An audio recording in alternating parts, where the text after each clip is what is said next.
The Farmhouse Drama. The story of Grace. Grace turned 18 on a Tuesday, and she remembers thinking, right up until dinner, that it might actually be a nice day. Her mother had made a cake. Nothing fancy, just a box mix with store-bought frosting, but a cake all the same. Grace blew out the candles, made a wish she wouldn't tell anyone, and for about 20 minutes, things felt normal.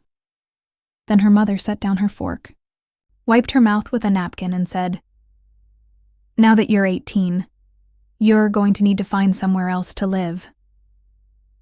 Grace laughed, because she thought it was a joke. Her mother didn't laugh back. "You're an adult now," her mother said, like she was reading off a form. "I raised you. I got you to 18. That's what I signed up for." Grace looked at her father's empty chair. He'd passed 3 years earlier, and then at her mother, waiting for some sign that this was a poorly timed joke or a test of some kind. It wasn't. Her mother had already thought this through. She'd even thought of a solution, which somehow made it worse, because it meant she hadn't done this in anger. She'd planned it. "You can have the farmhouse," her mother said. "Your grandmother left it to you. It's got some land. It's yours free and clear. You'll be fine." The farmhouse. Grace hadn't thought about that place in years. Her grandmother, her father's mother, had passed away when Grace was 12, and in the will, she'd left the old house and its 5 acres to Grace specifically, skipping over Grace's mother and her brother David entirely. At the time, nobody had made much of it. The house was falling apart, out past the edge of town, and everyone assumed it would just sit there rotting until someone got around to selling the land. Nobody had gotten around to it. And now, apparently, that was Grace's problem to solve, along with everything else. She didn't cry in front of her mother. She waited until she was in her room, door locked, and then she let herself feel it. The specific loneliness of being told you're not wanted anymore by the one person who's supposed to want you no matter what. She thought about calling her brother David, who was 24 and had his own place across town with his wife and their 2 kids. She thought better of it. David had always been the favorite, the one who could do no wrong, and Grace suspected that if she called him crying about this, he'd find some way to make it about how she was being dramatic. So she didn't call anyone.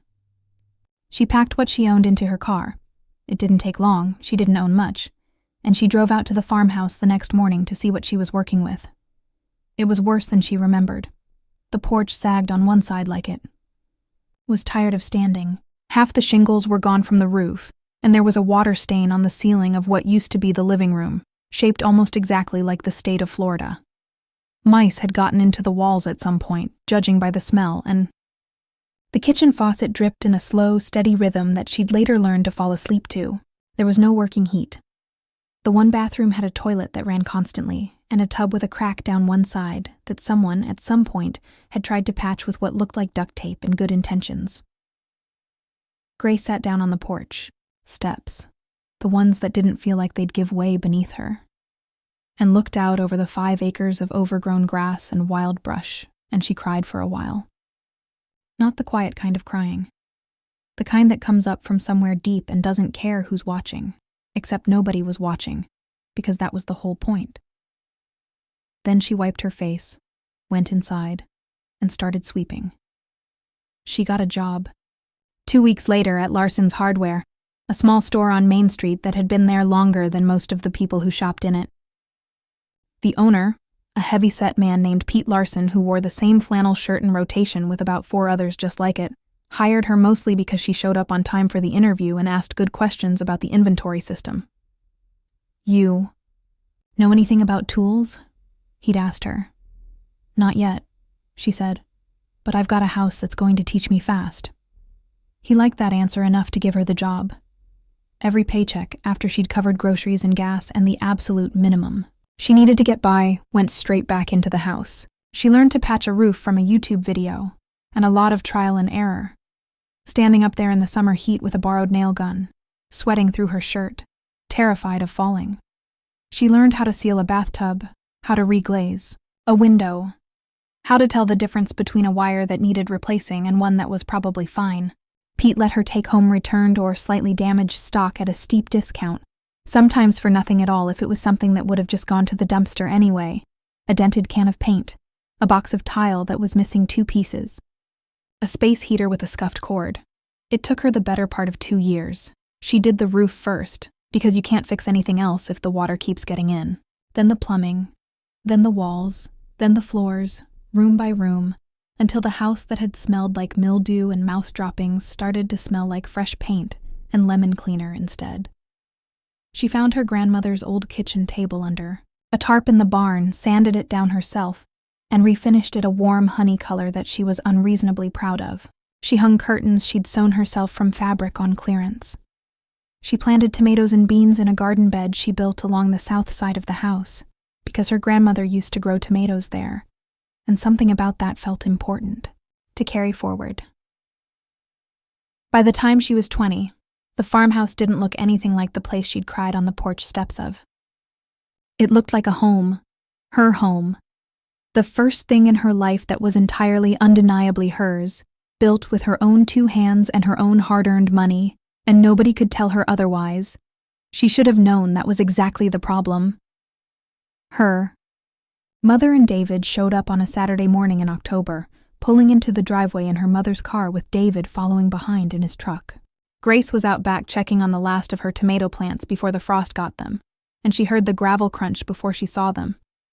She hadn't spoken to her mother in almost 8 months. The visits over the 2 years had been rare and always a little strange. Her mother would stop by, comment on how nice the place was looking, ask vague questions about how much things cost, and leave without ever quite explaining why she'd come. Grace had chalked it up to guilt, or curiosity, or nothing at all. She hadn't thought much of it. She understood the visits differently the moment her mother stepped out of the car with a folder tucked under her arm and a look on her face that Grace recognized immediately, because it was the same look she'd worn at the dinner table on Grace's 18th birthday. The look of someone who had already made a decision and was only there to inform you of it. "Grace," her mother said, like she was starting a meeting. "We need to talk." David hung back by his truck with his arms crossed, not making eye contact, which told Grace almost everything she needed to know before anyone said a word. "David and Rachel need more space," her mother said. "With the 2 kids, that apartment isn't cutting it anymore. And this house, well, look at it. You've done a wonderful job with it, honestly. But it's really too much house for just you. It makes more sense for a family to be here." Grace stood there for a second, waiting for the rest of it. The part where her mother said something that made any of this make sense, it never came. "This is my house," Grace said. "Grandma left it to me.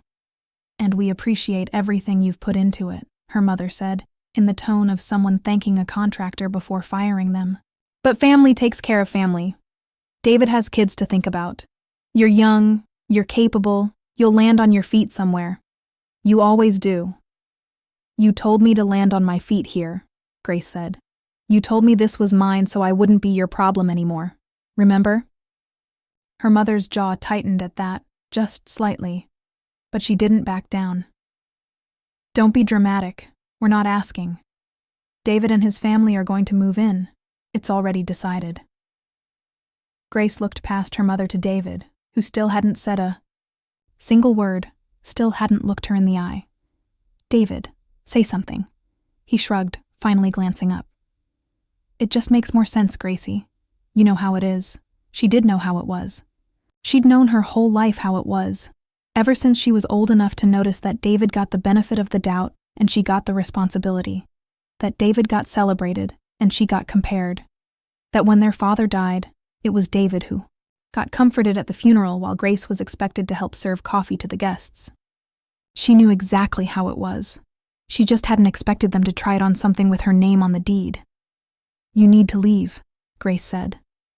Her voice came out steadier than she felt. "Grace, you need to leave my property.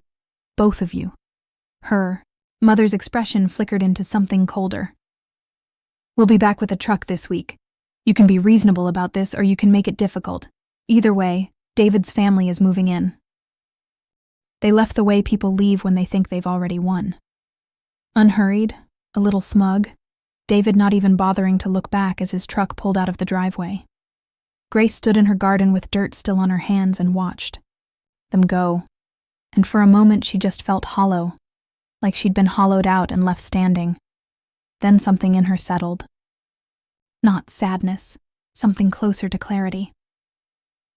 She went inside, washed her hands, and pulled out the folder she kept in the bottom drawer of her grandmother's old kitchen table. The deed, the will, 2 years of receipts for every repair and every gallon of paint, records of every payment on the property taxes she'd made in her own name. She'd kept all of it organized without really knowing why, the way you keep a fire extinguisher without expecting a fire. Now she understood exactly why. She got in her car and drove into town, straight to the sheriff's office. The deputy who took her statement was an older man named Hollis, patient in the way of someone who'd heard a lot of family disputes over the years and had learned not to be surprised by any of them. Grace laid out the paperwork on the counter, the will naming her as sole inheritor, the deed with her name on it, 2 years of tax and repair records, and explained as calmly as she could manage what her mother and brother had just told her in her own driveway. Hollis looked through the documents slowly, nodding here and there. "This is all pretty clear-cut," he said. "This is your property. Nobody can just move into a house you own without your consent, family or not. If they show up and try to occupy it, or if they try to remove you or your belongings, that's a matter, for us, not a family discussion. They said they're coming back this week with a moving truck. Then you call us the second you see that truck," he said. "Don't argue with them. Don't try to handle it yourself. Just call." Grace thanked him and drove home with the folder on the passenger seat, feeling lighter than she had in days, though she knew it wasn't over yet. It wasn't over yet. The call came 4 days later, except it was Grace making it, standing at her kitchen window watching a rental moving truck back into her driveway, her mother directing it like a foreman, David already hauling a box toward the front porch like the matter had been settled days ago, and he was simply picking up where he'd left off. Grace called the sheriff's office and gave them the address. Her hands were steady. She'd already cried about this once, out on those porch steps 2 years ago, and she wasn't going to do it again over people who'd never once cried over her. The deputies arrived within 15 minutes. Grace watched from the porch as they spoke with her mother first, then with David, watched her mother's expression shift from confident to confused, to something sharper and more panicked, as it became clear that this wasn't going to go the way she'd planned. David set the box down on the lawn, not the porch, when one of the deputies asked him to step back from the house. "This is a family matter," her mother kept saying. "This is her family's home." "Ma'am, it's her home," one of the deputies said. "Just hers. The deed's not complicated." David didn't say much. He looked for the first time in longer than Grace could remember, genuinely uncertain, like it had only just occurred to him that showing up with a truck full of furniture might have actual consequences. He was asked to leave the property. He did, without much of a fight, climbing back into his truck while the movers stood around looking unsure of what to do with a couch that clearly wasn't going where they'd been told. Grace filed for a restraining order the following week, and it went through without much trouble, given the paper trail she'd handed the sheriff's office and the fact that there were now 2 documented incidents on record. Her mother and David were both named on it. Neither of them was allowed on the property again without her explicit permission. Her mother called a handful of times after that, alternating between anger and a strange, brittle kind of hurt, as though Grace had wronged her somehow by refusing to hand over a house she'd spent 2 years rebuilding with her own hands. Grace let those calls go to voicemail. She didn't need to explain herself to anyone anymore. She'd already explained herself plenty, back on the day she turned 18 and was told to figure out the rest of her life on her own. She had. That was the whole point. These days, the farmhouse looks nothing like it did the day Grace first stood on that porch and cried. The roof holds. The floors don't creak in the wrong places. The garden along the south side comes up thick with tomatoes. Every summer, same as it did when her grandmother tended it. And some evenings Grace sits out there with a glass of iced tea and looks at the place, and lets herself feel something she didn't used to let herself feel much of. Pride, mostly. Quiet and unspectacular, but hers. Nobody gave her this. She built It board by board and paycheck by paycheck, out of a house that everyone else had already written off. And when the people who were supposed to protect her tried to take it anyway, she didn't beg, and she didn't argue in the driveway. She just picked up the folder she'd kept without knowing why, and let the paperwork speak for her. It spoke plenty.